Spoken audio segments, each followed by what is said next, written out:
and it's not like that we're cringy, like I'll outwork anyone in the room. I will outwork what is necessary to succeed and get an A in a class or to Got get it. whatever it is to get through it, to win for the Yeah. team if we're doing a team project. And I was like, I'll go and do my MD after this. And so instead of applying, I just didn't say anything and I just let it go. Justice Marini has no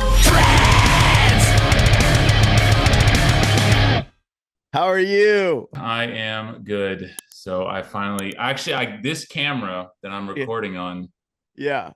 it is the camera I bought after you made the suggestion about putting the camera on and then doing a voiceover for the Oh my videos. gosh. I literally called, actually, I probably should change my name here. I don't really care if people know, but I'll put Goodman so people know who I am. They can know my whole name. Let's see, rename it. Goodman. But yeah, no. So after you said that, I was like thinking about it. I called up my editor and I said, I was talking to this guy and he was telling me about maybe we should switch things up. And he was like, I love that idea. And so like legit the next day I like went and I found like it's like was it DJ? Because I have a DJI Pocket, so I use normally. And so Is I that got what you usually use? yeah, so I usually use that, and then I just got the Action 3 and I got a chest rig for it. So everything will be chest rig, and then it will just be me like filming voiceovers on this, and then yeah, and then doing it. So that is what I will be doing from now on. Dude, that's quick. No, I use like you said, you said that to do like you said that's like what I should try, and I was thinking about it, I was like that is like legit probably the smartest like pivot on things. So I really liked it, and I was like I need to go ahead and do this. So I mean, No way. it's just how I am. If I like an idea and I'm like oh, that actually is gonna really work, then I'll go for it. Or do you guys plan out your content, or is it like, hey, I'm just gonna give you stuff. I'm gonna let the editor kind of take it and figure it So out? when I do it, like when I do content, what I'll do is I will film like an entire day. And then I used to just like let him see, he just posted a video of mine. He's a buddy of mine. So like I can give him a bunch of crap all the time. Yeah, But yeah. yeah, but he posted a video and it was just this section 8 yard is going to be difficult is all the name. And I'm like, why would you name it that? Like that doesn't sound good. So I told him about those guys you were talking about, like um, deal, looking at their thumbnails and stuff like that. Yeah. And I was like, that's what we need to start like resembling. And he was like, oh, okay, I got you. Because like he's just the thumbnails aren't horrible that he does. It's just like I was like his titles are horrible in my opinion. I don't know. No, dude, they're not bad. I remember. So I worked for a guy who was in the like e-commerce space, and he was good friends with Alex Hermosi. Oh yeah, okay, I know who And that so is. Who doesn't know who that is? I know, but Alex had been doing YouTube videos for a while and nobody knew who he was. And then he worked with a guy who kind of tuned him into like, this is what you got to focus on. And the feedback we got, we hired that guy. Okay. And that guy was like, look, it's thumbnails and titles. And that's kind of like, if you don't ace that, there's no point in anything else. So then it was like, okay, then how do you know what thumbnails and titles, what direction to go in? And it's like, basically copy what works until you gain like your own kind of following. Right. Then you can make it more geared to what your audience kind of knows. So first it needs to be like something that works already. And then it's like, then after that, it's like if everyone's kind of getting it, then it's like who cares at that point? Like they already know who you are. They're gonna watch it pretty much no matter what. And it still matters a ton. Okay. Like YouTube's weird. Like the number one thing that they worship, that YouTube worships, is watch time. Like that's all that YouTube cares about. Yeah. Is just how long were they watching the thing. But the way that you get someone to click, it's just the thumbnail and title. And then in the intro, you have to basically repeat it to basically get them to go, oh, I am going to get what I got. Because there's so much clickbait. Yeah. And so you have to say, hey, today is part 1. Here's what we're going to do. We're working on this crazy thing, blah, blah, blah, blah, blah. I know. And I like that because what you were talking about with these voiceover things now, like I can do that. Because the problem was in the videos, we would record me talking, and then it was like, okay, like at the beginning, it's me bloviating for 5 minutes in my truck, like always that thing. I even bought like a little holder on my window so I wouldn't have to like hold the camera anymore, because I was like, that's pretty dangerous. So I started doing it that way. And then after a while, I was like, I'll get the thing. But like I said, I think almost every intro, I'm like, okay, well, I've been going for like, 7, 8, 9 minutes or whatever. I'd say like 5 minutes. So let's just get into the video. And then, like I told you last time, it was just, oh, I forgot to film me doing this. So here's me doing this. And this is the end product. And I'm like, I just lost all that content. And it was never clickbait what we do. Because I remember my editor, I just told him, the number one thing is I don't want clickbait, because what's his name? Christian Guzman. I've watched him since he's like a fitness one. I love him out of Houston. Okay. He's great. Yes. So I love Christian Guzman, and I've watched him since I think 2015. And the clickbait worked for him for so long, and then his channel got like just like, and he even admits it. That's why he started his new one, is because his channel got destroyed by clickbait all the time. Like everyone's just complaining, like, oh, good, here's another clickbait video, where it's like, dude, I had to fire my entire staff, and it was like, I don't even know how he would pivot from that. Like how he would shift the focus from it. He didn't really actually fire anybody to like, oh, I sent 2 people home because they had COVID or something. I don't know what it was like he would do, but I remember it was just like, it was so bad. And like people just called him out for it. And then and also he became super inauthentic just with like the I'm not saying he is per se, but like his content. Cause it was like, I film me, I'm just me filming. And like sometimes my guys that come out, they'll film me.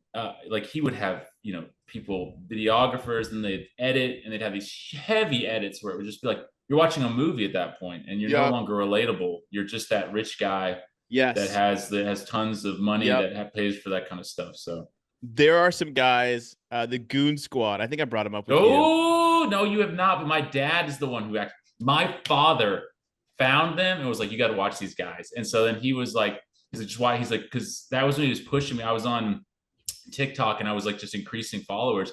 And then he was like, watch the Goon Squad. He's like, they're on YouTube. Yes. I think at the time they had maybe like 300,000 or 400,000 subs. Yeah. My dad just loved it because my dad and I work on cars like every weekend. And wait, you guys do?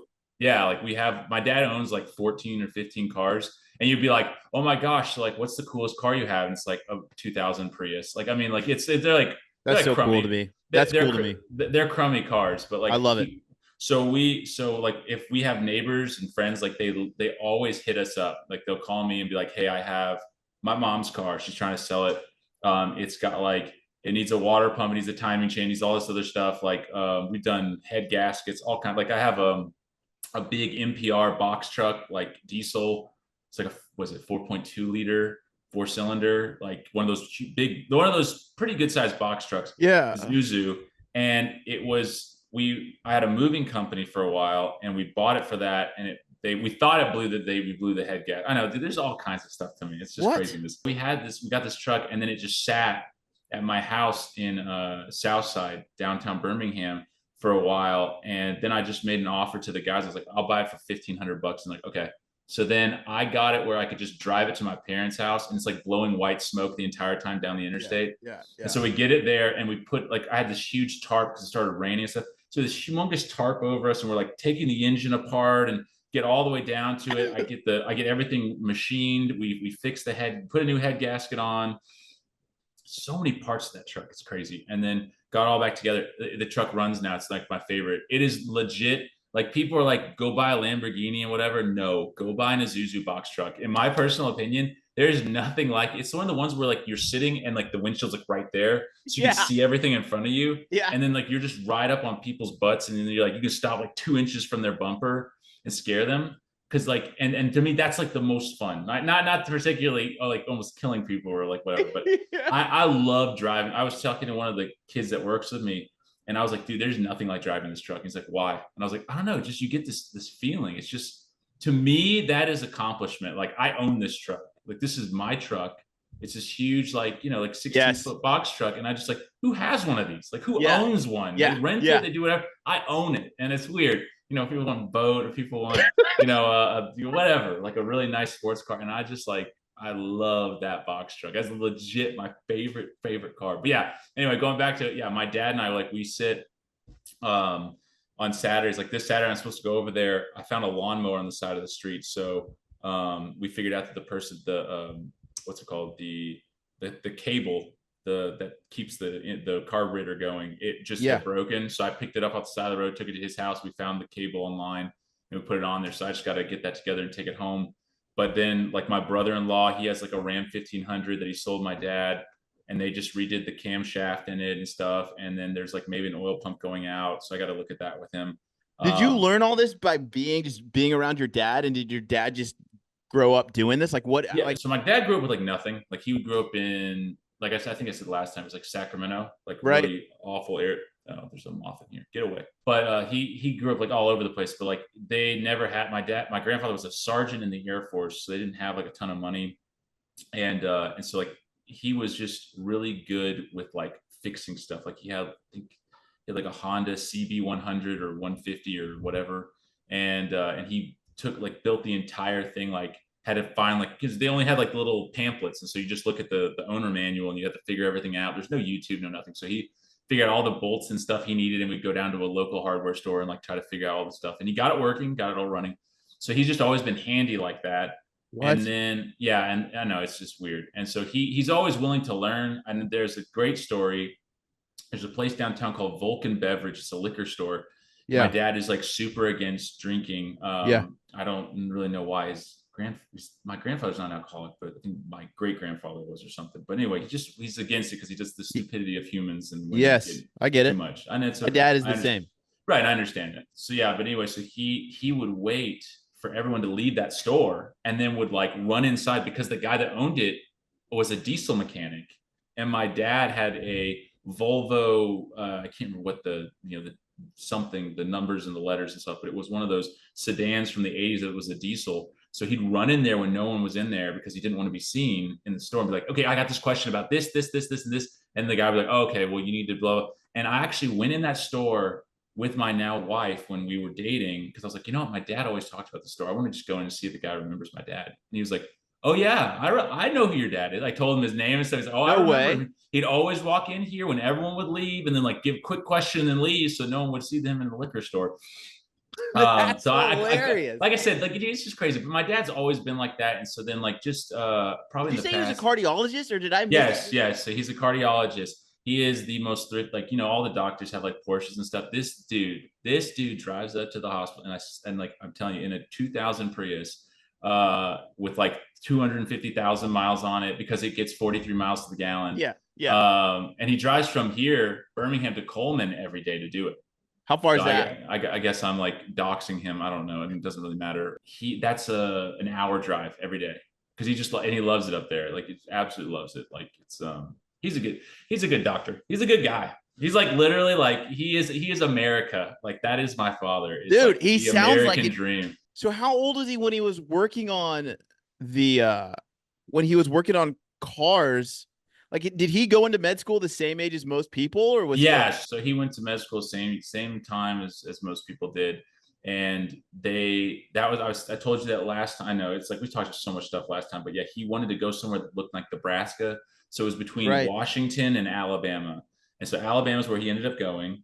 And so when he was doing all the car stuff, like, it was just because he wanted to save money, because he had nothing, right, growing up. So even just having like the little bit from like residency and stuff, don't let that go out. I'm talking too much. I'm gonna let mine go out. But anyway, but even with a little money from residency, like, he always would just save money. And that's like, as a kid, I didn't know doctors made lots of money, because my parents still live in the same house that I lived in as a kid. Yep. It has like, I'm the one who's renovated it. Like, they didn't renovate it as when we were kids. Like, I've gone in, I put a new kitchen in for them. I built him like a garage. Now we have a lift and everything in it, where we roll the cars in, lift them up, and we can like, yeah, we spent years in the driveway with jacks and stuff. And now it's like the dream. Just roll it in, lift it up on the jack, on the lift, and then you can go underneath and see everything. Oh, it's so sick. I love it. So my dream, honestly, I don't know how to do anything on cars Mhm. at all, but I'm kind of like, I really want it's Goon Squad influence on me. I've been watching them for years. My poor kids. They just sit there and watch me watch these guys, but they're entertaining, right? Oh yeah. It's like you, yeah, like yeah, man. Yeah, Yeah. man. Yeah. Like the stuff and they they're say. like Dang, son. Russian. That's right. Dang, son. That was Yeah, yeah. yeah. It's like Ukrainian or something. Yeah. Or And the you hear dad them is. talk to their parents, and you're like, wait, Yeah. man, I was like, how, they how's talk that to their work? parents in their native language, and then they have this deep Southern accent. I Yeah. love it. I know. It's and so super unique. it's so unique. But the thing that I think that you have that's going to be great is like now I'm like locked into their journey. Like I've Mhm. seen them go from like, one house to a new house to building these new houses to Oh yeah. buying land now to wanting to build a racetrack. So it's like tuned in to go like, man, I wonder what they like, what's happening to Right. that piece of land and stuff. And so like you're going from like all these homes, it's going to continue to grow and all that stuff. So people want to join that journey and you're entertaining. So I think I like, try to be. oh, dude, it's natural. You Try. don't even have to try. It's so natural. And that's the best stuff. I think a lot of people are like, how do I grow my YouTube or whatever? And there's tactics, but part of it is like, there's something about authenticity and just being yourself and there's a way that people can show up on camera and you feel like they're hanging out with you. And I think it just has to do with their comfort in being in front of the camera and just like talking to it like it's a friend. I'm excited for your thumbnails and titles because it's like there's all these people that just want to tune in to just be like to hang out with you as you just are doing these Section 8 remodels and Right. fixed up for new people to come. I didn't know, and I'm still curious. Ask away any question. This is Section my 8. AMA. No, yeah, like okay. How did you? People are not going to know what Section 8 is. What is Section 8? And then how did you get into rehabbing them, owning them, rehabbing them? And like, who do you coordinate with to get new renters? Like, Okay, I got you. Okay, I got so hard. many things I got to answer, so I'm going to go through as fast as humanly possible since I've told people this story. I think I've done one other podcast where I kind of talked about this, but whatever, we're going to go through it. So, how did I start in it? My dad, doctor in the bad areas, Fairfield, Midfield, or not Midfield, Bessemer, Caraway Hospital in downtown Birmingham, which you can watch tons of videos. My cat is literally going to just knock over all this stuff here. So you're about to hear the future stuff. It's okay. I'll let her do it. But you can watch videos about it being like completely abandoned right now. He used to work there, and I used to drive up and there was a star on the top and just spin around. So I remember that. So he had patients that would do Section 8 houses, and they'd also do rent to owns. So he was always fascinated with it, always wanted to do it himself. But again, doctors are the worst businessmen. If anyone ever goes into business with a doctor, you are going to have a bad time. And my dad will admit he's a pretty bad businessman, and that's fine. So he always wanted to do it, but there's no one that would ever do it. So he was like, I'm willing to fund someone to do it, but no one. He tried to get my uncle to come down because my uncle was a contractor in California. And my uncle was like about to move here, but then he stayed in California. And then there was like just no one. So it's just my family. All of our family was in California, or now they're in Washington, California, and Nevada, all over the West Coast. But we had no one here. I went to college. I was supposed to go to medical school. And unlike most people that are supposed to go to medical school and then quit after the first like year and go, oh, I can't do this, I made it all the way through. I made it into medical school. Okay. And now, of course, a lot of my friends that know me, they'll be like, okay, let's be honest. Okay. So I made it into DO school. So that's Doctor of Osteopathic Medicine, sometimes looked down upon, even though they're the exact same as an MD, but MD is medical doctor from like a UAB or a USC or a South Carolina or South Alabama, something like that. And so College of Osteopathic Medicine. So usually it's a medical college. It doesn't matter. You can still prescribe medicine. You can still do everything that an MD does. It's just you have a DO instead of an MD. So I made it into a bunch of those schools. I was like 3 or 4. And I was like, I don't know. I was sitting there one day and I was like, do I really want to do this? And the answer was a definite no. I don't want to do this. And why? Why? Dude, it just when I was studying, so I made in those DO schools, I said no to the DO schools because my dad was like, I could tell my dad really would be disappointed if I did go to them because he really wanted me to be an MD because he's an MD. And so I was like, you know what, I'll retake the MCAT because I got a low MCAT score. I had really high GPA. super low, not super low, but low MCAT score. Okay. And so I was like, I'll take the MCAT again. So I retook the MCAT, and it was the brand new one. So I took the old one that was like 4 hours long, and then when I took it a second time, I had to take it the 7 hour long one, which was crazy. But like I scored like a 99th percentile in the sociology portion of it, and I scored like ridiculous on it. So I did really, really well, and I could have gotten into some MD schools had I reapplied. But I started doing my MBA at UAB, and I was like, Is this a lot for you? Is this overwhelming as far as the amount of educating that's happening?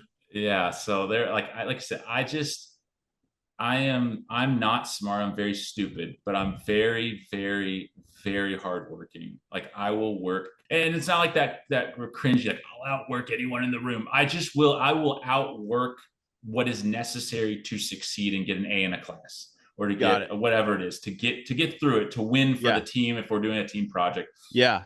So like I did my MBA as like a gap year thing, and I was like, I'll go and do my MD after this. And so instead of applying, I just didn't say anything, and I just let it go. And like my dad like didn't know about it and stuff. And I started working with a guy that I met at UAB who was like 60, and his name's Larry. He's my mentor. And the dude just like literally would take me everywhere. I'd go to Florida with him to his properties there. He had properties in Mountain Brook and Irondale and all over the place. So I just learned from him. Section 8 properties? No. So he had regular rental properties. Okay. And he had nice ones too. So he told me never do Section 8. He's like, you cannot do it. I don't want to train you. And then you do that. So I said, okay. And then of course that's what I went and did, because I didn't have enough money. Like he had all the money in the world. Like the dude's probably worth at least like $10 million or something or more. Yeah.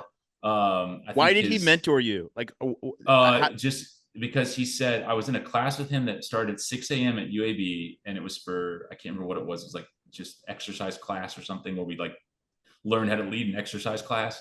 I don't really know what this just says, a BS class. It's stupid classes like that. So anyway, 6 o'clock in the morning, we're all there. And I was the kid that was like, they had at the end of the semester, they were like, okay, you're going to make a class routine that everyone's going to have to do. So what I did was I went and looked up like things like P90X stuff. And that there was, what is that guy's name? It's Handy. Thank you. How did you know that? Yes, that's exactly right. So there were two of them. Yes, that's exactly right. So I went to Insanity and P90X, and I found like my favorite horrible workouts, because I knew I didn't have to do them. They had to do them.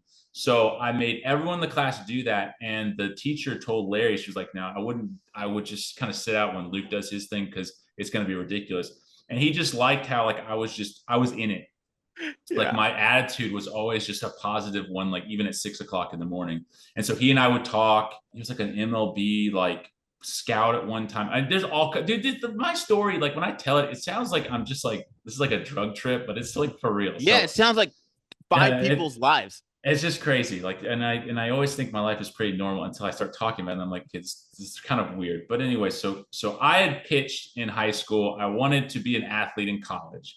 And so I'm left-handed. So left-handed pitchers are a big deal. So I told him that, and he was like, oh, okay, you're a left-handed pitcher. So he was like, he wanted me to go and like pitch and try to get onto like UAB's team and all this other stuff. So he and I bonded over that first. Yeah. Then after that, he was like, well, do you work at all? And I was like, no. I said, I do like lawns and stuff like that. He's like, would you ever work in like houses? I said, sure. Yeah, I'd love to learn and stuff. So he's like, okay, cool. So he started like, he'd give me like one or two little jobs. It was like, hey, clear out this house for me, do whatever. So small jobs. And then came the time after when I was studying for my MCAT for the second time, right before I started my MBA. And I was down in Tuscaloosa with a buddy of mine, because I was living with him for a month just to like get away from Birmingham, to kind of just clear my mind and be able to study with no distractions. And we sat there. It's my buddy Will. He is the greatest comic. He's been my best friend since we were 7 or 10 years old. So like 22 years of friendship with that one. Like he's just like literally, he's my CFO pretty much, even though he's not. Whoa. He's like my tax accountant. He's my accountant. He's my confidant. He's my advisor. He's everything. I was sat down there with him, and I was like, I don't want to be a doctor. I just like straight up said it. I was like, I just know I don't want to do this, dude. And he's like, why don't you want to do it? And I said, because I'm not interested in it at all. It's not like I can't do it. Obviously, right. I committed into the DO school stuff, and I'm like, I know I can beat this MCAT. It's really just the MCAT stopping me. So I was like, I can beat this thing and win. But I need to, I don't want to do this. And he's like, well, what do you, he said, well, tell me what you sit there and do as a hobby. Like, what do you do that's like really fun right now? And I said, I just sit here and I was reading like Entrepreneur Magazine like all the time because I got a free subscription or something. I'd read all the stories and stuff, and it was always cool, but it's just a dream. Yeah. Like never really gonna accomplish it, but I always wanted to do something like that. And we literally got out a whiteboard and we started, and it's gonna be out. Rocky Patel, my boy, always coming in clutch. Anyway, so we got out the whiteboard. We said, let's write down all the plans. What could you do? What is something that you could be like that you can do besides being a doctor? So we wrote out like making widgets, which for anyone, widget apparently doesn't mean anything. It's just a thing. I didn't know that at the time. He was like, I was like, what the heck is a widget? That's why I asked that same question. Yeah, I know. I was like, because everyone kept saying it in business classes, because I took a lot of medical stuff and I like business, but I was like, what the heck is a widget? I know, I know, and it's like I thought it was a spinner. I was like, why does everyone want to sell a spinner? Why is it like you could, are you just selling a widget? And I'm like, I know, spinner. I know. But yeah, anyway, so I was like, I don't understand the whole widget thing or whatever, and I was just like, I don't want to. Hold on, I'm trying to make sure that I'm on the right microphone here. I think am I coming in loud and clear? I'm just making sure you're coming in perfect. Okay, I'm just making sure because I didn't want to like sit here and be on the camera mic when I have this beautiful microphone in front of my face. Oh, you're great. That's also annoying. Anyway, so we did the whiteboard. We said we could make something. I could sell it, and I was like, I hate that because then I have to make people happy. Like not that sounds horrible, but like what I get, like you have a customer, and I don't like that. It's the same thing. I don't like a service industry thing because it's like if you do landscaping or if you do like contracting work, it's based solely on like people wanting, like I have to go and grovel for your business. Yeah, make me happy. I have to exactly. And I don't like that. It's just too much work, and it's like I can do it, but I don't want to be stressed out in that way. Yeah. And then I thought about Larry, and I said I can get with Larry, and I can learn about how to buy rental properties and how to manage them and how to fix them. And he's like, call Larry right now. So I did. I'll never forget. I walked into his kitchen. He had a washer and dryer in his kitchen, his little apartment. I remember how the floor looked. I remember how the room looked. I remember everything. And I just called him up and I was like, hey, I want to come work with you like during the summer when I get back. When I'm done with my MCAT, I want to come work with you. He said, okay, that's fine. Yeah. He's like, just literally, what day is your MCAT? And I was like, oh, it's like 3 weeks. And I was like, okay, cool. Call me in like a week or two and let me know. So I called him a couple of days before the MCAT. I told him, okay, it's this day. He said, okay, cool. So he didn't know the MCAT was 7 hours long. So he starts calling me the day that I took the MCAT, like at like 3 o'clock and stuff. He's like, where are you? Or it was like 2 o'clock or something like that. And then finally at like 3, I got done and I called him. I said, I'm done with the test. He's like, oh, dude, I didn't know it was that long. I said, yeah, it's 7 hours. He's like, okay. And he's like, what do you want to do? I said, well, I want to come work. And he's like, all right, let's do it. So I literally from the MCAT, take that test, drove over to the house. I could get to the house. I literally can drive to it because I remember what it was. I can't remember the street. I need to remember these things. This is wild. And so I drove to his house and we just started. And he's like, okay, this is how we're going to paint. He's like, I'm going to show you, I'm going to paint this whole house in one night. And I said, okay, cool. So we sat there and I watched him paint the whole house in one night. And I was like, okay. And he's like, okay, come back tomorrow. I said, okay, cool. And just from then on, it was every single day up until my MBA classes started. And I just worked with him. And then I would work with him like sporadically through my MBA process and stuff. Like we dug out the backside of a house and I brought in like a bunch of friends and stuff. And we did that. We did all kinds of work for him. And I just learned, it really was just learning that if you do it yourself, you're probably gonna do a lot better than the guys that like go and get like a management company or something like that. Yeah. Because he did everything himself. Or he would get the guys and he would just he'd manage the guys himself is the big thing. And so that's what we did. I did it the entire summer. I probably worked with him for like 3 years, maybe 2.5 years, and just like any opportunity I could get to go work with him, I would.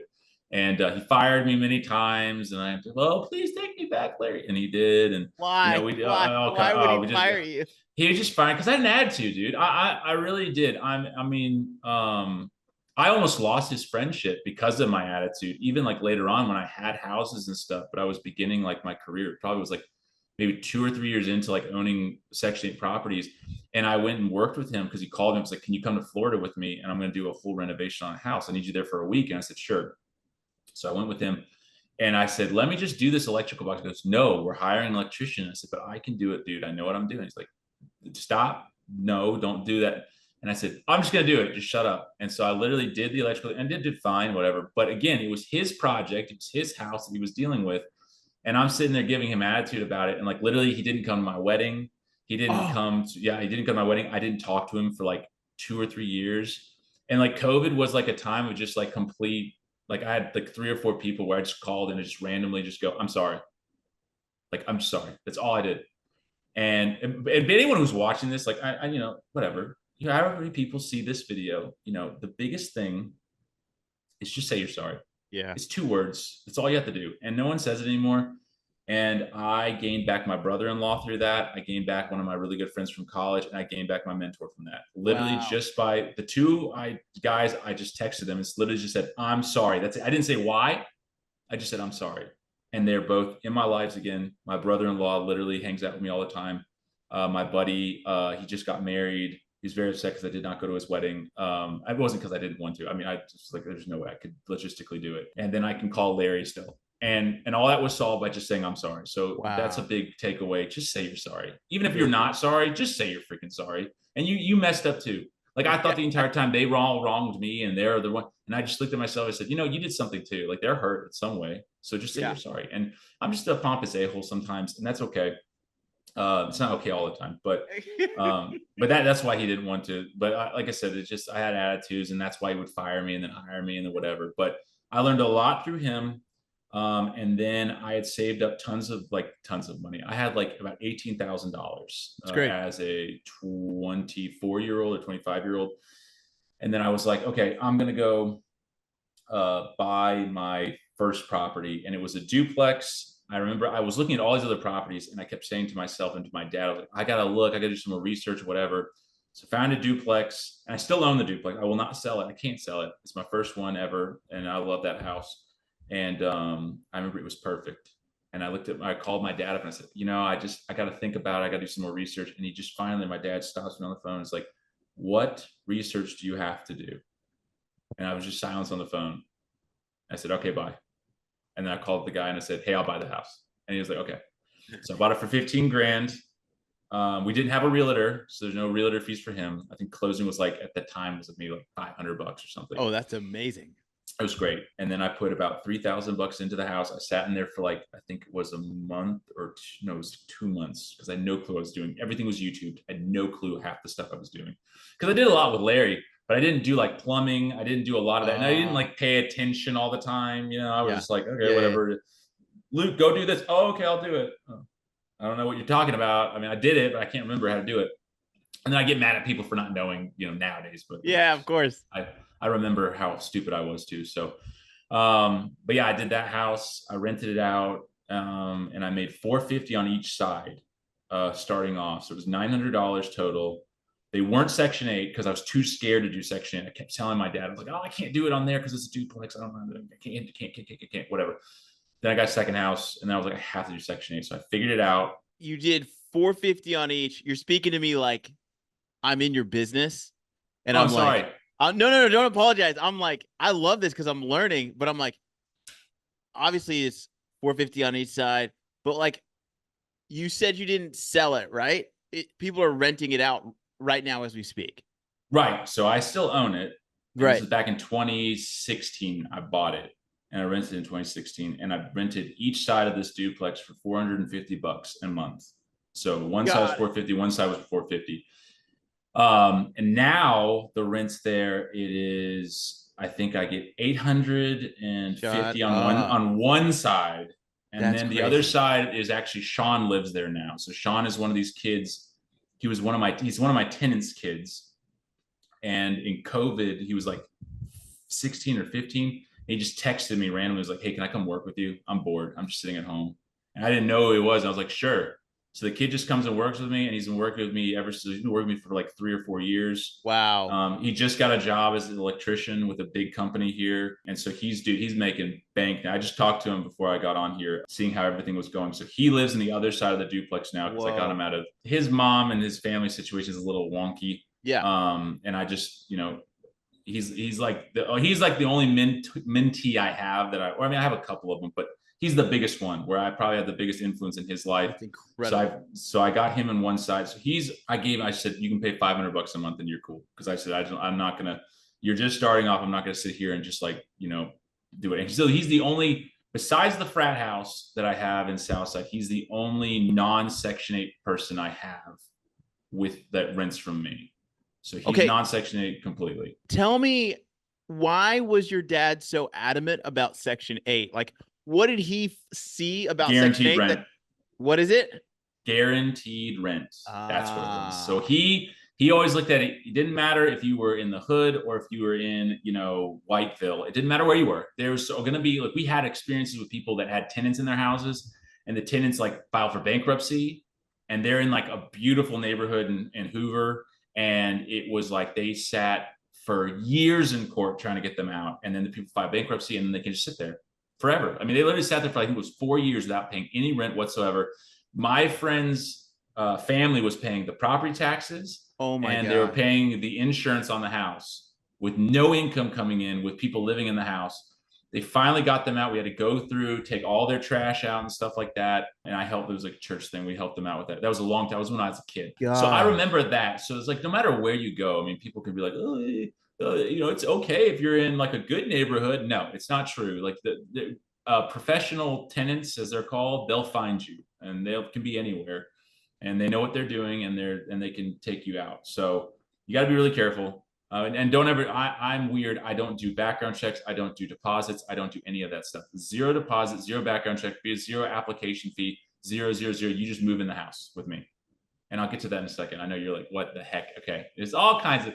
Oh my God. It's wild, baby. We're cowboys out here. But anyway, it's the Wild West, and I'm the sheriff or something. Anyway, so I don't know. I don't know if that would make the sheriff or the outlaw, but yeah, no. So he just liked the guaranteed rent aspect of it. And he was like, also he liked the rent to own. So the guy that he knew would do rent to own.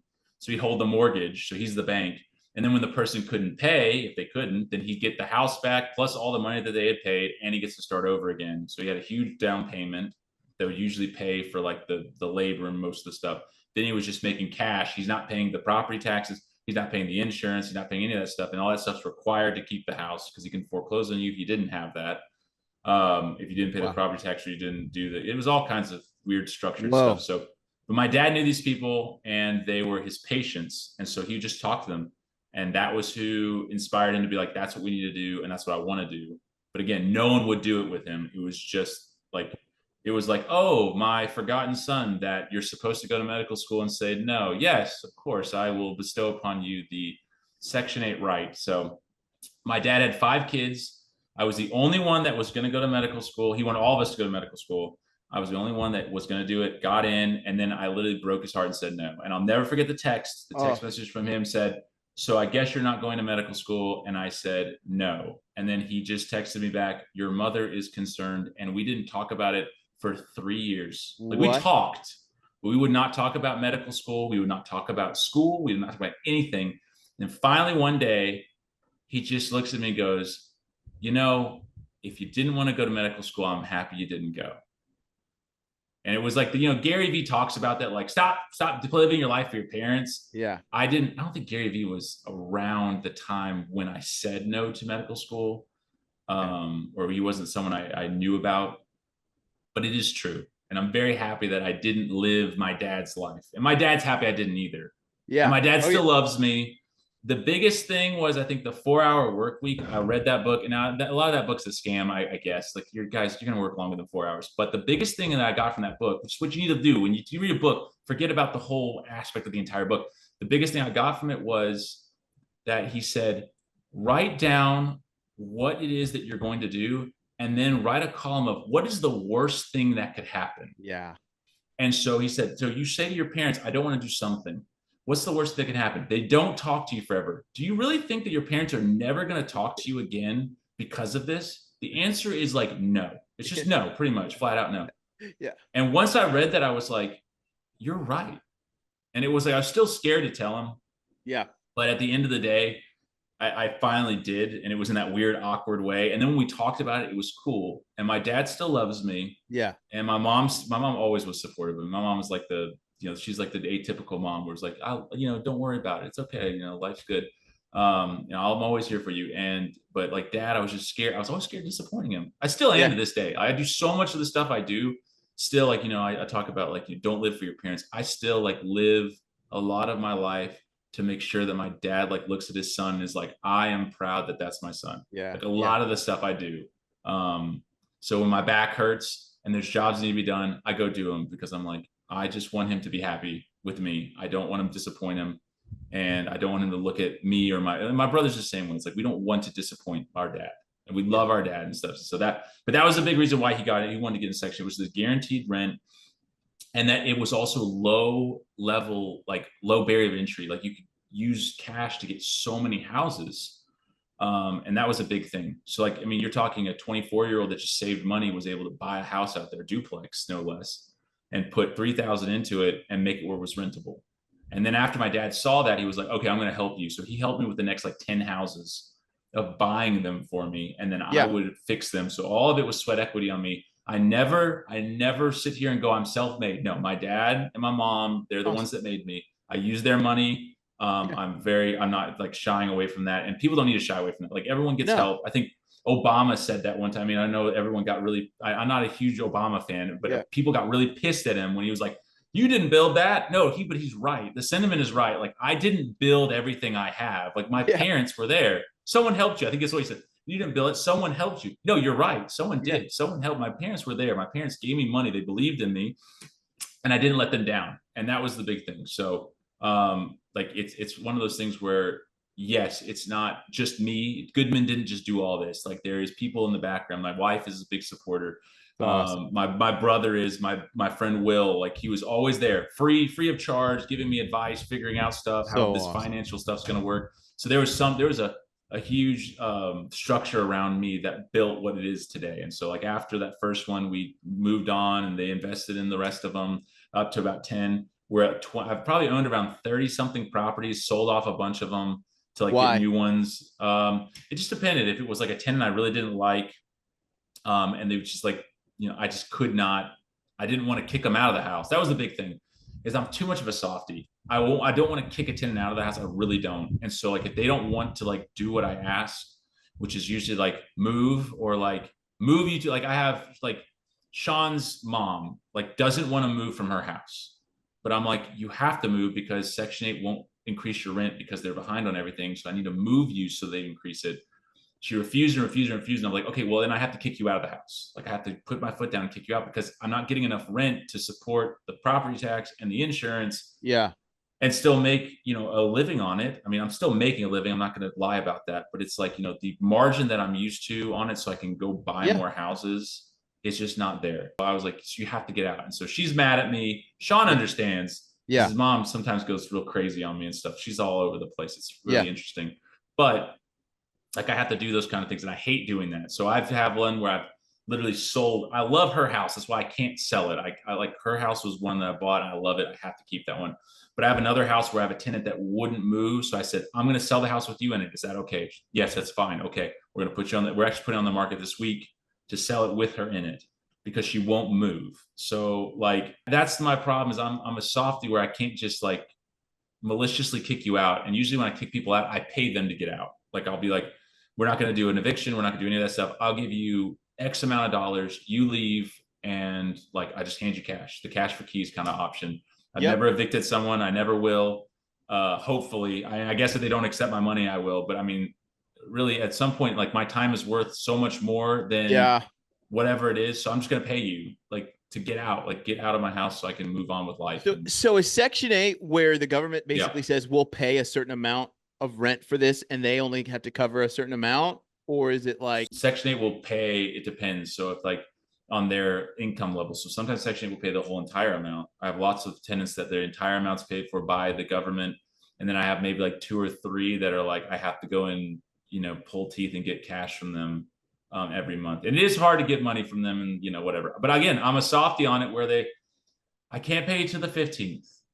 And I'm like, okay, well, we got to learn to budget. Okay, well, you're not going to learn to budget. So I don't know why I'm selling you that. And then I just like, yes, the 15th is fine. I don't charge them late fees.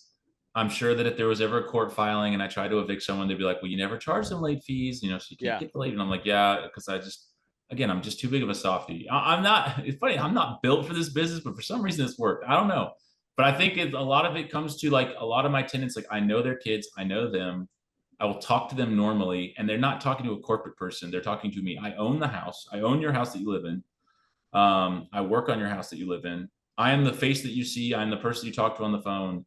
I am me. It's like you're not talking to just the maintenance guy or the guy in charge of your account. Like you are talking to me, and I am the one that's in charge of the decisions. So let's talk it out. Let's figure out what's going on. And I'm a human, so I can't say that I'm fair and just, but I am as close as I can possibly be, I hope, to being pretty fair and pretty just. I'm doing my best. Is there, okay, so when I see your content, so how many houses are you managing right now? Or do you own, I should say? How many homes do you own that are being rented right now?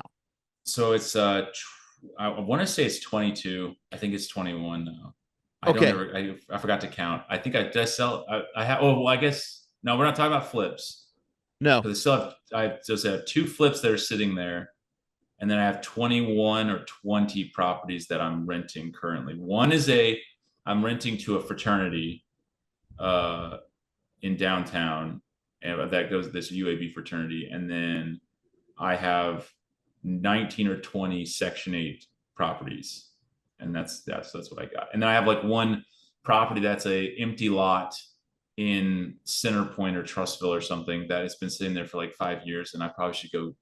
It's a tax lien. It's a long story. It doesn't. But anyway, so I have that too. You've got these 20 some odd homes that are being rented out that are Section 8. How do you maintain? Because it sounds like you're the guy. And I seen your content. It's you and Roberto. I think I'm saying is it Roberto? Yeah, it's Roberto. Yeah. Roberto. It's Roberto. Oh, that guy. He's awesome. Love that guy. Dude, He's Roberto awesome. is literally like what you see on camera is literally what you get. Like one day he'll be like he'll hate you, and the other day he's like, hey baby. And I'm like, what is wrong with you, dude? So much problems. Every time when he gets really mad at me and like so mean, I'm like, dude, who was the one that visited you in the hospital? It was me, all right? I was there. Who was the guy making all these YouTube videos trying to get views off of your hospital visit? No, I'm joking, but anyway. But yeah, like, I mean, it was, dude, that was one powerful thing though. I'll tell you that. Like that. So I'm a People Christian. care. That dude, he's not a Christian. His wife is. She's Catholic, so I guess if you want to consider that Christian, that's fine. I would consider that more than likely Christian. Always making fun of God and stuff and whatever. And so like I was literally looked at that as like a opportunity, awesome. where I was like, if I could get people to pray for this man and like show him like this is the power of prayer. I know when people are like, oh, that's whatever, it's just the power of medicine. Okay, well, God created man created medicine. So where did it all come from? Anyway. Yeah. But like I did that, and I'd show them all the comments. I mean, look at all these people, dude, who are praying for you. You make fun of it, but look at this. Look at the prayers going out to God, like right now. And that was legit one of the. I don't care what I achieve in life. That was one of the probably the best moments of life. Was literally sitting there and being able to use the platform for that, because I was like, if this man's soul, and he's going to church now, crazy, because he was just making fun of God and everything, like just a little bit ago. And he just literally I called him up yesterday. He's like, hey, I'm at church. I can't talk. I'm like, okay, bye. I'll talk to you later. Go to church. My bad. And I'm like, if one soul saved, I'm fine with it. Yeah. Man, we can cancel the whole channel from then on. But anyway, sorry to get into that. No, I love it. But, I love it. That's good. But anyway, you always seem busy. Go ahead. Like you always, like you're in 20 some odd properties. That makes sense. It seems like you take pride in the fact that it's like you guys getting in there, fixing stuff, getting people out, getting people in, making sure stuff is up to date. But then I'm going, well, how do you grow from that? Like if it's all you, but then it might be like, oh, he might not want to grow. He might. So like scaling. Yeah. Like, so I'm going, oh, does he love being at right where he's at? Is he like, this is exactly where I wanted to go? Like, I guess it's more of like, what's your vision for this, because it's pretty exciting. How old are you? 32. Yeah, 32. I mean, you go from a duplex to 20 some odd, and then 2 flips, and that's crazy. It's awesome. And I'm going, oh, what's next and how? Great question. Lots of people ask me about that. The scaling part. You can't scale, Goodman, you idiot. And I'm like, folks, it's not all about scaling. Okay. Yeah. Sometimes life Yeah. is a good thing too. Yeah. I decided my dad wants me to scale. He wants me, he's like, we need to get to 40 properties. I always like, he says we, and I'm like, I get, my mom is a 1% owner in my business. So like they're a we, okay. Cause I wanted her to have some, cause that's her last name, her maiden name. Yeah. That's where that name comes from. It's not That's just a random. awesome. Yeah. So I did that for her. So we could have done my last name, and that's fine. But Goodman is the funny thing, because also I looked at it. I read How to Win Friends and Influence People, and a long time ago, and that was one of the main things, was like, naming something after yourself is stupid because everyone cares about themselves. Why don't you name it after someone else, and you'll see that you can actually you can win them to like your goals and to your battle. I love it. And so my mom's side of the family is way more invested than my dad's side ever will be, because they're still stuck in Sacramento. They're still in the ghetto doing their thing, blaming my dad for being successful and stuff like that. Not all of them. Not all of them. I love my family still. I love, but they do their thing. I know it. But my mom's side's like all about it. Like the second I named it Goodman, it was like, and everyone's just like, I love it. I want a shirt. I want this. I want that. I'm here to support it. They call me up. I just talked to my uncle the other day. Like he talks to me regularly. I guess he's the original like Goodman Construction. My grandfather was a carpenter on that side. So really? So like tons and tons of support from that side. So I was happy that I did it. And it was a good lesson, because then also my mom is proud of it too. Like my dad is my dad's a How to Win Friends and Influence People too. Like he doesn't care that his name's on it.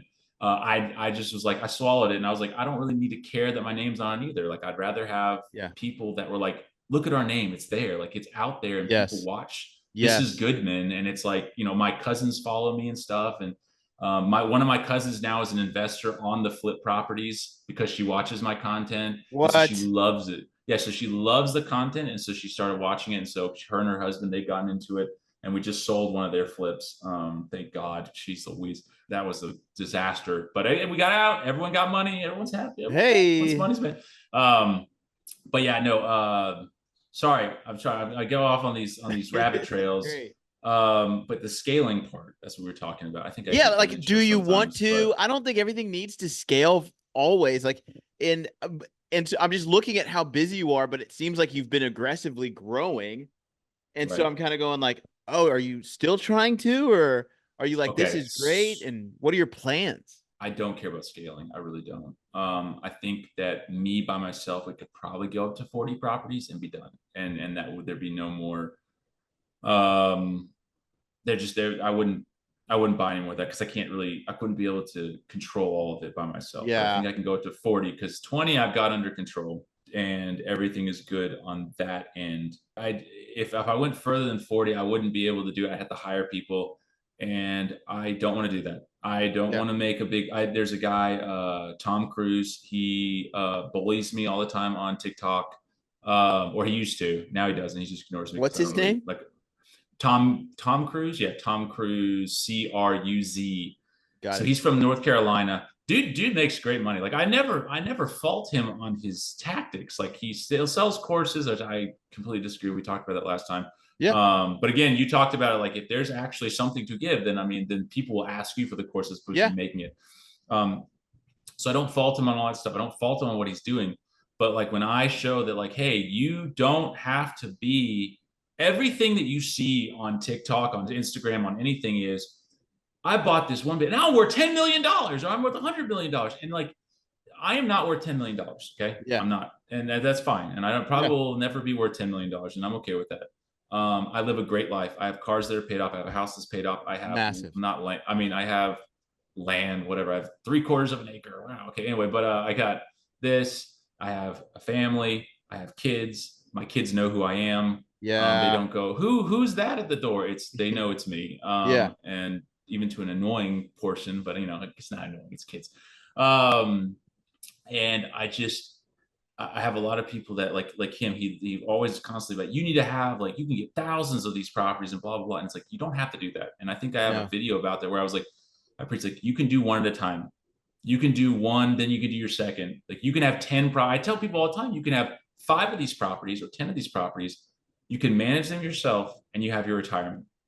Like I don't have to, like I'll have my retirement already here. Like it's there. And when my kids Yeah. get to the point, I can give them these houses or whatever and go, you can run it if you want to, or not. You can go be smarter than me and go be a big hotshot CEO or something. Yeah. But like I have my future is set because of these houses.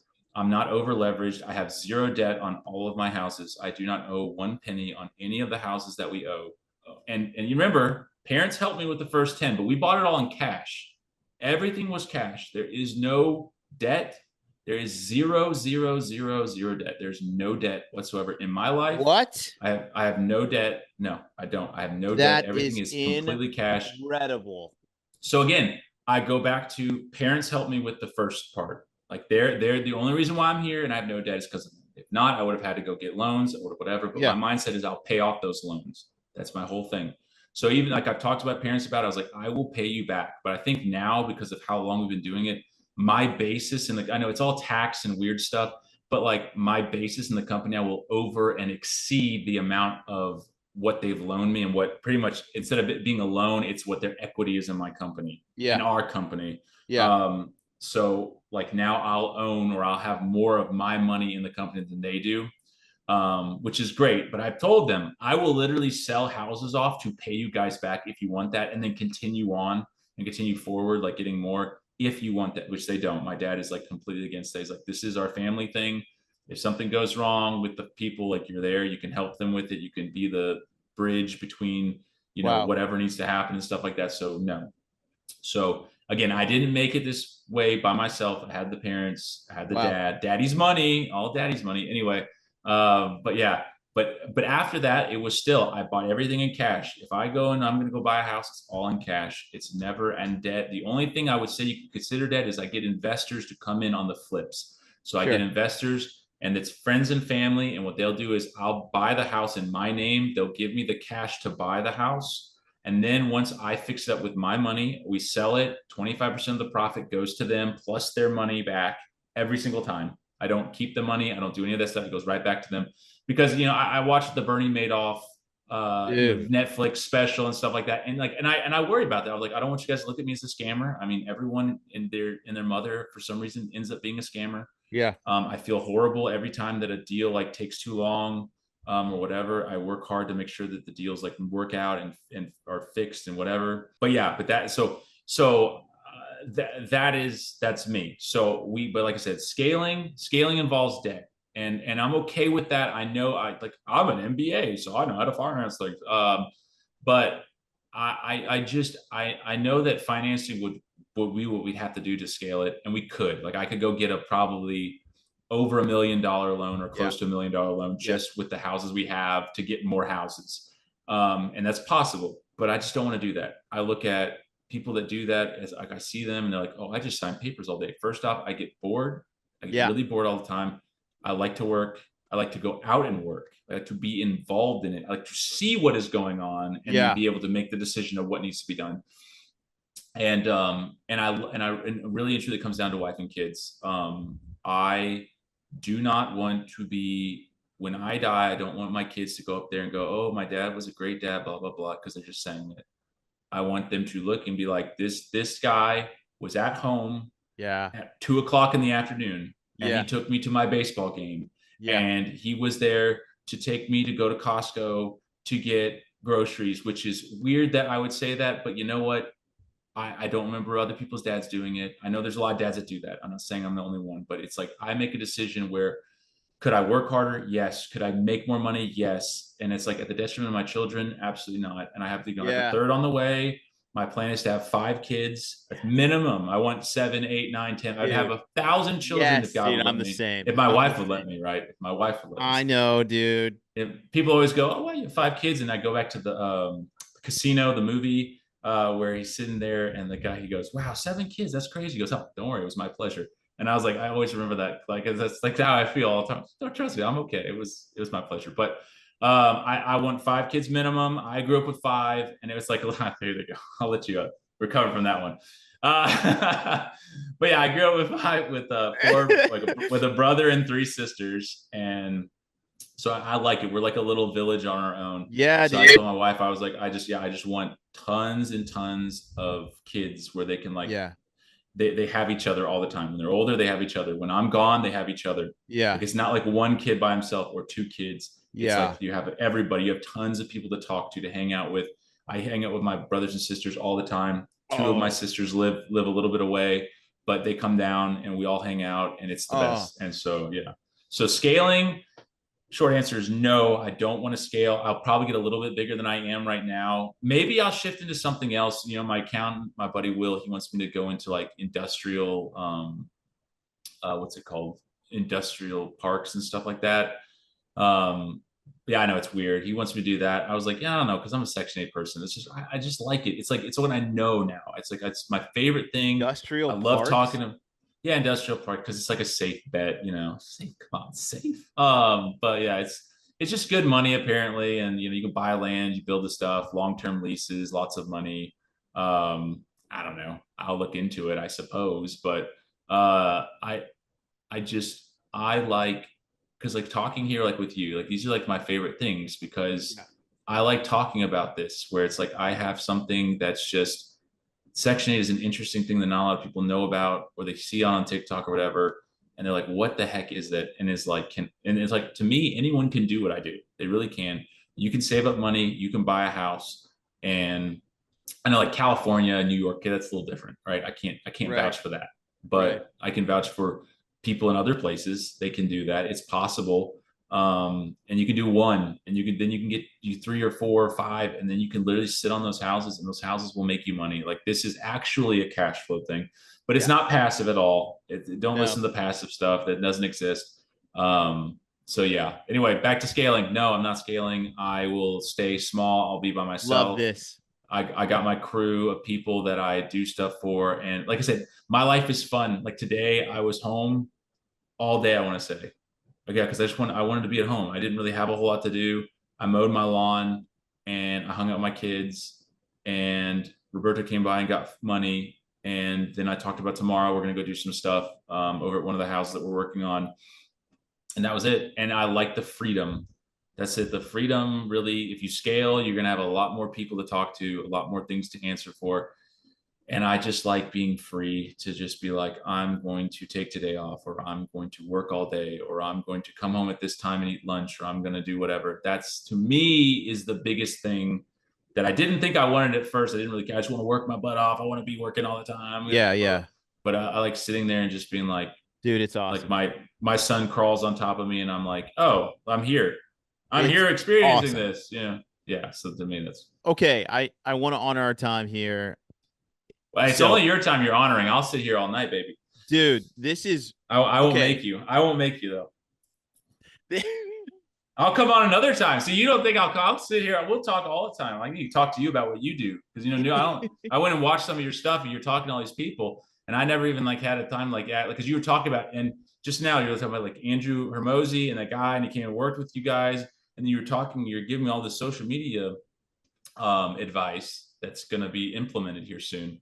Yeah. But like, we don't know what you do. Or I don't know what you do. Yeah. And so we got to do an episode on that or something. No, dude, it's I have the weirdest kind of, it's so weird. A lot of people are like, what do you do? But it's You like, can say it right here, right now. yeah, You can tell us all. it's the weirdest. Like right now I do like essentially fractional management. Fractional management. What is that? It doesn't exist. It's the only word that I've come up with that can help. Like, you ever have like a fractional CFO where it's like, hey, Oh yeah, kind of like where he just kind of he's there, and he's not the CFO, but he's acting as that for right now, like as a bridge or whatever. Or I mean, not even a bridge, but just you don't have like to. You don't have to. It's like he's on contract as opposed to Yeah, like he's a full employee. Yeah, exactly. And so I essentially have like two companies, small businesses, that the CEO needs someone to come and manage the team, but they're not big enough to have like a full-time like COO or even just a manager. Right.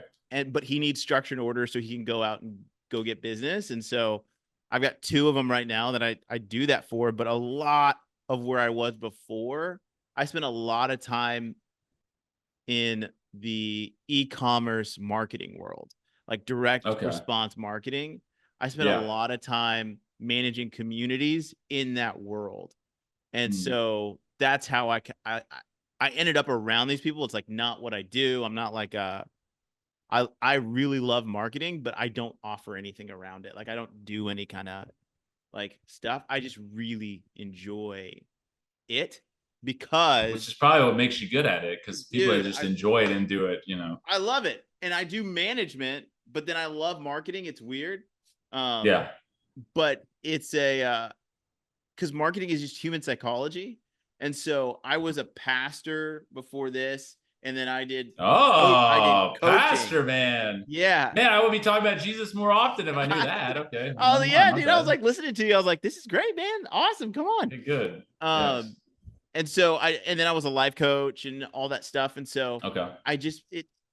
human psychology to me, not the textbook stuff, but just sitting with people and figuring out why they do what they You know, do. the stuff that actually works. Yeah, I got you. Yeah. I took the classes. And Dude. none of that stuff works. I tried it. Okay. It doesn't Yeah, work. yeah. It's like, You're living it. So I don't know. It's always fascinating to me, but okay, I want to ask you a few questions that first off, Yes. what is your shirt? so I started, a buddy of mine, it's everything's spelled right, so it's not embarrassing. So a buddy of mine, he really wanted me to join his gym for like he's been like pestering me for like a year or whatever. And so I was like, fine, I'll join, whatever. So I did. So he and I like now talk like every single day. It's kind of weird. He's a buddy of mine from high school. I have a lot of friends from high school that I still talk to this I day, love which that. is awesome. People are like, oh, that's so lame. I get some new friends. Well, I have friends from college I still talk to too, but like I really love my high school friends. Like they're actually Same. they're not like, it's just like they're people that we were friends when being friends was like you're just friends to be friends. There was nothing as to opposed get. To like Yeah, exactly. College is always just about, yeah, I know. So anyway, so he really wanted me to join this gym. So I was like, fine, I'll join it. So I joined it. And then he was talking, because like there's some people there, Jason Grubb, he's like the CrossFit Masters champion from like, he's from Birmingham or something like that. So anyway, it's like a smart thing. I don't think they even televise it or something like that. But anyway, he's got a YouTube channel too. He's a really cool guy. So anyway, so he's sponsored and all this stuff. So my buddy was talking about like, we're going to get sponsorships now. We need to start working out and get sponsors. So then I made these shirts, which I haven't given him one yet. I have them in a bag and I meant to give to him yesterday or 2 days ago. And so it just says Goodman Athlete on it in the Birmingham, Alabama. It's got the skull with the barbells as the eyes, and then the skull is the nose. Yeah, I saw that. And I was like, does he own a gym too? Like No, I don't own a gym. No. But I was just like, I'm going to give him the shirts and go, here you go. You're sponsored by me. And the only thing you get my sponsorship is get a free t-shirt. So I was like that. I made this with my buddy, Mustafa. He's got this company called Moose Prints, and he started doing like, t-shirt design and all that stuff. And so like, I just walk into his shop and he'll like have all kinds of stuff. He's like, let's just go through what I got. So we found this, and then on the back, I would turn around, but whatever. But anyway, it's like a hand with like holding on to a dumbbell, but like the hands like ripped off or the arms ripped off. So it's like a bone sticking up. It's like more cartoonish, not like I love that. And it says Goodman Athletics on the back. So I just made these shirts like to, as a fun thing, I guess, in our gym to be like, oh yeah, look, we're doing it. So that's sick. So I love it. So that's what the shirt is. It's not like anything. I don't have a store either to buy these things. I used to, but then I just like, I don't know. What do you mean you used to? I used to like on TikTok, like you could like link some like your store. Yeah. So like my buddy at Moose Prints, he has like a Etsy or whatever, like an actual Shopify page. So like he had my stuff on there. And so for a while I would sell stuff on there. And I think I only made like one sale. I didn't even think I asked him for the money either. I just said, just keep it. I don't care, because we only made one sale.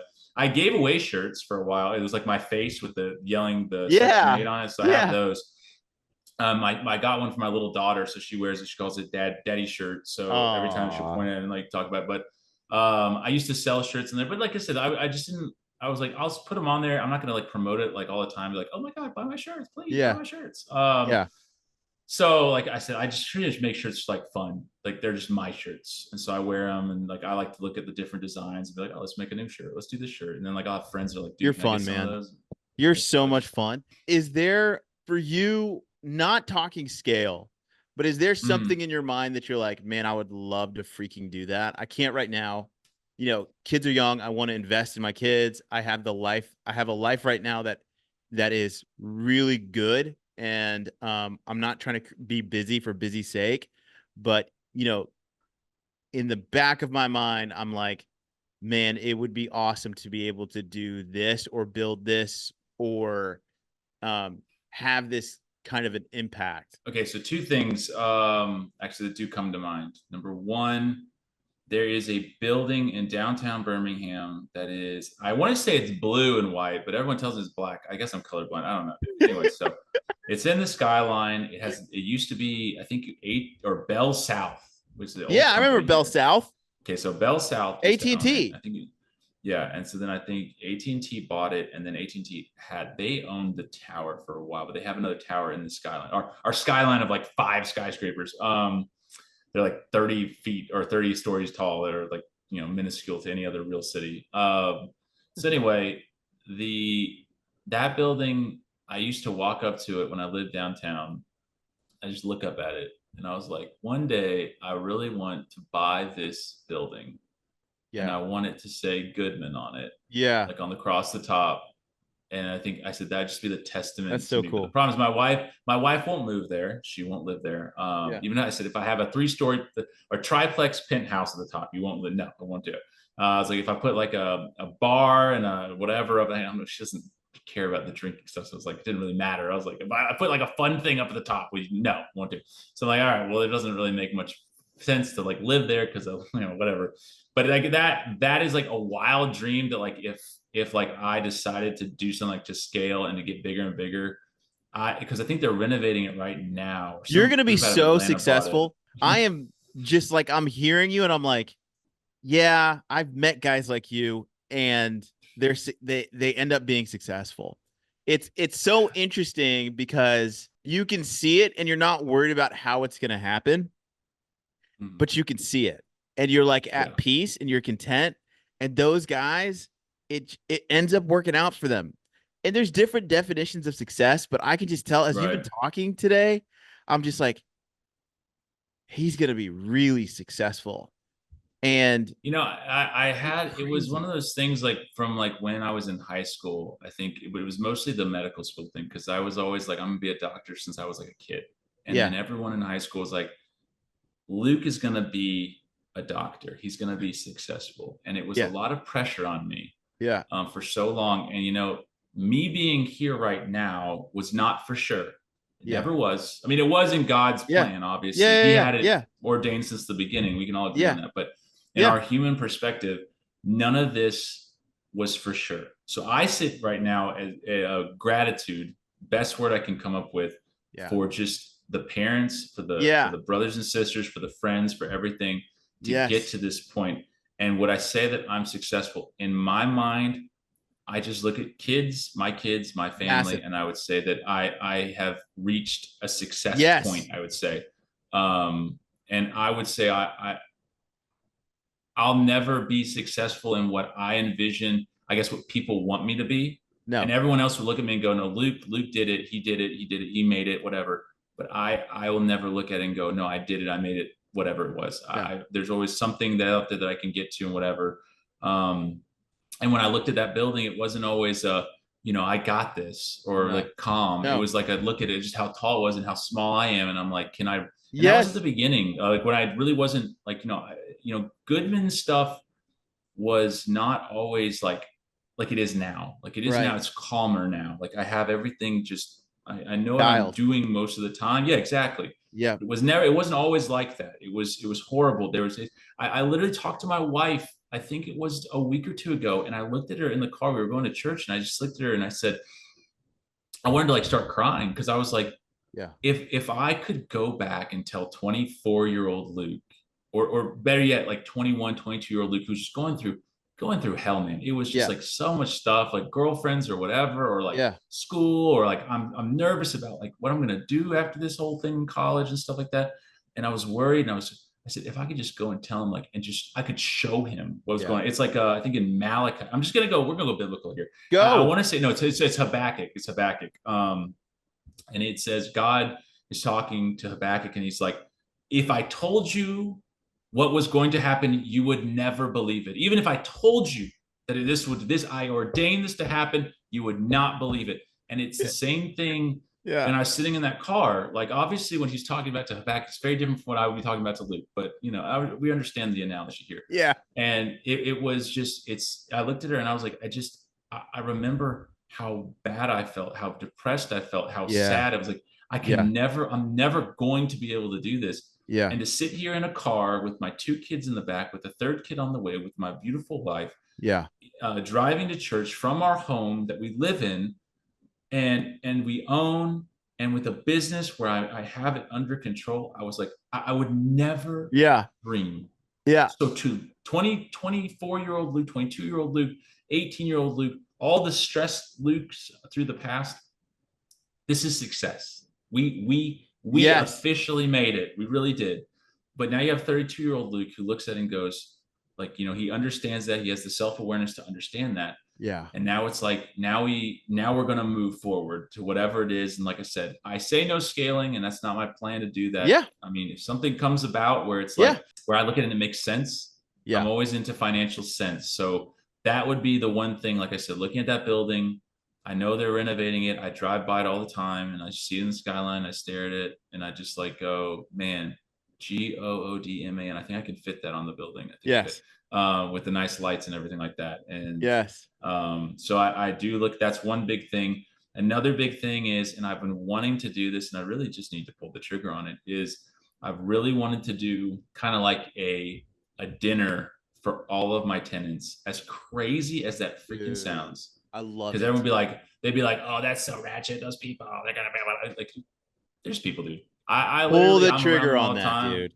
And so, and I really want to do, like, I don't know if it's like a Thanksgiving time dinner or something. I feel like everyone does stuff around the holidays and like the rest of the year is just kind of like F you, So like I kind of think maybe do it in the summer and plan it and just do like a big, like rent someplace out and invite everybody. And if like 2 tenants come, which I know I'll at least have Tam there. She's the win OG. I guess I need to start planning. Would you say the majority of your tenants have vehicles? Do they have working cars? Yeah. Yes, they have working cars. They can hey, come by and we'll give you guys a turkey or we'll give you a Thanksgiving dinner box. You know what I need to do? I just need to freaking just go deliver it to them. Yes. That's what I need. I just need to I need to just put a bunch of boxes in the back of my truck and just go deliver it to every single person.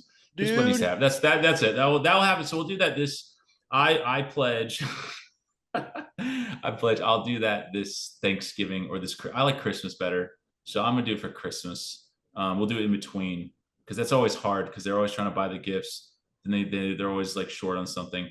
So I'll figure out something to give them, like, meal wise, and we'll do that for Christmas time. But I really want to do like a sit down, like they come there, we supply like a dinner. I can just get up and thank them for as ridiculous as it sounds. Thank you for being my tenant. But like, seriously, thank you for being my tenant. Do it. I mean, you guys don't have to, tell your friends to come and rent from me. You don't have to do a lot of the things you do, but to me, I appreciate it. And so that's the other thing I really want to do is, and I've wanted to do for a while. It's just like, you sit there and then everything gets in the way, blah, blah, blah. But it's not hard to do those kind of things. Not at all. I really do want to do it. You're going to do it. Probably won't be any filming on that. I don't like, I don't like the filming stuff of like, look at me doing a good gesture. Like, I feel like I do enough of that. It's not necessary, man. It's really not. So to me, I wouldn't be like a thing that anyone would see. Maybe we do some pictures or something of just like everyone together. And then you could be like, hey, look, he actually did it. No, it's so cool, man. I love that idea. Just them coming and y'all eating together, like. Well, because who does that? And like they probably think some of them probably think like I don't care about them at all. But it's like, I know who you are. I know where you live. Obviously, I own your house, and it's like, and like I don't hate you guys. Like, that like I provide something because I provide it. I want to Yeah. do, like, that's why everyone on TikTok or Instagram, they get mad at, like, you chose this. Right, I did choose to do this. That's why, like, I'll say stuff, and I don't, if you listen, I don't ever complain. I'll Yeah. make a joke about it. I'll be It's sarcastic about it or whatever. hilarious. Yeah, but I'm not sitting there going like, could you Woe is please me. like not like, yeah, like the thing where like someone clogs a toilet. It's like, okay, another toilet's unclogged. I mean, I'll just do it, like whatever. And it's, again, like, I do it. That's like, I mean, sure, I can make fun and like be sarcastic, but I actually go and unclog the toilet at the end of the day, don't I? For the person, and I don't charge them for it either, which is also crazy apparently, since like they do it like 3 or 4 times, and I'm like, dude, come on, like, stop clogging my toilet. But whatever. I love it. All right. There was one more thing I wanted to ask you. What is a Goodman? What helps Goodman in this next season? If someone was like, man, whether it was, I don't know if there's ways to help you, whether it's like following you on social media, what's your handle? And then like, what does like supporting someone like you look like? And if there isn't a way right now, that's cool too. But if it's just like, hey, just follow me on Instagram and like my Right. stuff, like what would that be? So I'd say, so all this stuff that I have is always like, this is Goodman. So this underscore is underscore Goodman, or just this is Goodman altogether. One of the two, for that's Instagram, TikTok, YouTube. Those are the 3 main things I'm on. I'm not on, I think I'm on X, but I don't, I mean, does anyone really want to know my thoughts? Probably not. So I just kind of don't, I don't think I'm maybe doing anything on that. Supporting me wise, I really don't. I mean, the followers are cool. I really do like that. It was one of those things, like I said, 2012 Luke, he's like, wow, look at all these followers I got. But I would say comments. I like comments because, I get a lot of the negative ones. That's the majority that come in. That's fine. Sure. But I enjoy comments. I enjoy, if you look, you'll see, and I've been really bad in the past, but I haven't even posted in like probably a week, because again, I just get to the point where sometimes I'm like, I don't have to. I Yeah. don't have to do this. Yeah. It's something I choose to do. Yeah. But I like to comment back on like every single comment, and I'll sit there and just re-comment. If you comment back, I'll comment back, and you comment back, I'll comment back again. Like, I'll just keep doing it because it's just something I enjoy. My wife will be like looking at me, and I'll be up at like 11:30 at night, knowing I have to be up at like 4, and just like, what are you doing? I'm like, I'm just commenting back with people. Because I don't have to, I try not to do it when my kids are up. I try to like not be on the phone when I'm around them. So I have like certain times where I can sit there and just respond. And so I would say comments are the best. I like those on YouTube. I like those on Instagram. I like those on TikTok. TikTok, you probably won't get me a whole lot to respond on there, but Sure. YouTube, I'm lazy. Instagram, I'm on it all the time. It's just easy you to crush hop on there, there, man. Yeah, just see it and just like sit there and just go back to every single person. You crush on there. That's what I'd say. But yeah, no, everyone just apologize. That's the biggest thing for today. Okay, start apologizing to people. You got your mom you haven't talked to in like 10 years because of some stupid thing. I'm sorry. That's a contraction. That's 3 words really, but I made it into 2. Make it easier for you. I'm sorry. It solved everything for me. I have my brother-in-law back. I have my friend back. I have Larry back. I have everybody back. So remember that. That was something we talked about earlier, but like, I don't want people to forget that. That's a huge thing. That, and be grateful. Always be grateful. I'm very grateful for all the people, every single person. If you want to help me out, be grateful. Be grateful to your parents that paid for whatever. If they couldn't pay for your college, they paid for something. They raised you. They did that. They got you where you are at this point. Do not hate the words of Obama because he's Obama. Just look at those words and go, he's right. He's right in the way. If you stop and we stop being political for a second, he was right. Yeah. And it was, you didn't get here by yourself. You didn't. Yeah. Okay. Someone helped you. They helped you do that. Yes, they did. Yeah. And someone always helped me. Someone's always helping people on Instagram and on TikTok. Don't listen to them. They're not all self-made. Someone helped them, and that's okay. They need to own it is the problem. And you can own it too. And lastly, go slow. You don't have to rush through life and like I don't have to get to 500 properties. No, you can get to 5 properties and that be the end. And you could be done with it if you want. Take your time. Stop looking at the people that are like, be exponential. No, you can just be intentional with what you're doing. Make sure that it's solid at 5, solid at 10, and just be happy with that. And you can live off of it. You can make a good life, and that's it. I love that. I love it. I love it. I love it. I love it. I freaking love it.